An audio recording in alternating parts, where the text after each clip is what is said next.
Hey folks, so I think I got my little Eterna Flame thing worked out pretty good with my used vegetable oil IV, and sort of got a homemade hemostat on there, but I'm gonna redo my valve. I just want to get the drip rate right and get my wick mechanism right, but I could replace that fire log with like a ceramic thing to burn the vegetable oil.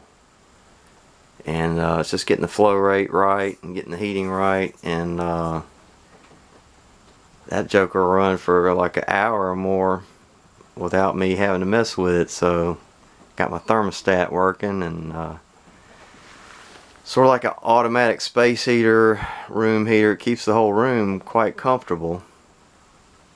So I'm really pleased with it now. I finally got it. It's been a work in progress. Had a couple friends over here last night and told them, hey, look, this thing is not perfected yet. It's a matter of getting the flow rate right and getting the wicking mechanism right, and I think some combination of like ceramic and carbon, like carbon nanotubes or something. Pure cotton seems to work really good when it burns down, and it sort of leaves behind these carbon nano structures that are sort of rigid, you know, as long as they don't, like, they're very brittle probably too, but once they break they crumble. But as long as they don't break and the oil is still flowing over it, it wicks perfectly and it just keeps burning. And it's basically odorless and smokeless, and so it burns really cleanly. And so, or if there's any odor at all, it might smell like French fries or somebody's cooking chicken or something. My cats start crying. They're trying to get at my grease bottle there. So I'm sure there's like some chicken guts in that or whatever. But when the flow rate is right, it burns well. And you'd think that it would be a problem here, but it's not. This doesn't get hot at all. This is ice cold out here because the heat just doesn't conduct really up the pipe. It only goes a few inches up the pipe and it just starts to dissipate. But there's enough heat coming out of there and off the stove, off the top of the flue. There's enough heat coming off the stovepipe, the flue there, the chimney, that really heats the room well.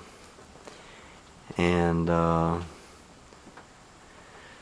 so I'm trying to use this heat instead of leaving that coffee pot on, because my buddy was, you know, the solar power is all I got, and I don't want to use up electricity. My buddy is paying for that, so I don't want to be bumming off of him more than I have to just to make a cup of coffee or something.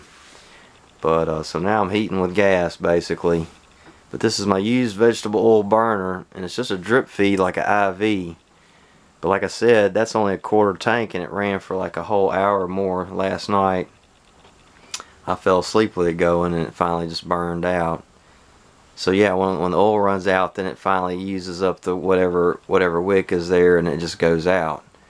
Or if this was like just a sort of a mantle made out of carbon fiber and ceramic and stuff, the mantle would just never burn, and you wouldn't have to add wood at all. So this really saves on having to. I really don't have to burn anything except maybe, you know, one bag of pure cotton a year. And then, but if I had a supply of vegetable oil, they actually quit cooking chicken at the local restaurant there, and they just turned it into a liquor store. So now I don't have a supply of vegetable oil. So next year I got to do methane collection or switch to hydrogen or something. Solar made hydrogen collection. That's what we're going to have to use for heating next year. But this worked for a little while. You know, that's how the cavemen did it basically. Just cooking with whale fat or chicken fat or whatever. Or heating with chicken fat, I should say. Anyways, my used vegetable oil burner with drip feed and my automatic thermostat's going really good. And just wanted to show it off to you guys. Let everybody know how I'm doing. Thanks for watching.